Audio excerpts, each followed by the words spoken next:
விட்டுருங்கம்மா. எல்லாம் சொல்லுங்கள், இந்த மாதத்து பேர் என்ன? மார்ச் மாதம். Very good. மார்ச் மாதம் என்ன பாட்டு கதை சொல்கிறது? மார்ச் மாதம் என்ன பாட்டு கதை சொல்கிறது? பருவ காலங்கள். பருவ காலங்கள்னா என்னன்னு சொல்லுங்க.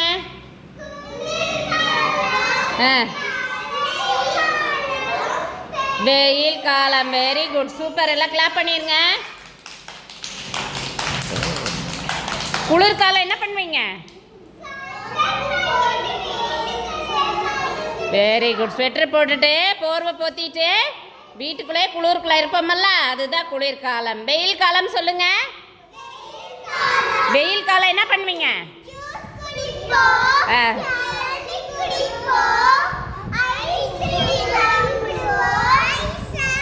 Very good. அப்புறம் வெயிலில் எல்லாரும் என்ன என்ன எப்படி போவீங்க வெளியே? செருப்பு போட்டு போவோம். ஓகேவா? வெறுங்காலில் போகக்கூடாது, சரியா? மழை காலம் என்ன பண்ணுவீங்க? மழையில் எப்படி போவீங்க? மழை காலம் என்ன பண்ணுவீங்க? மழை தண்ணியில் கப்பல் விடுவீங்க. Very good. அப்புறம் கொடை பிடிச்சிட்டு போவோம். Very good. எல்லாம் கிளாப் பண்ணிடுங்க. சத்தமாக கிளாப் பண்ணுங்க.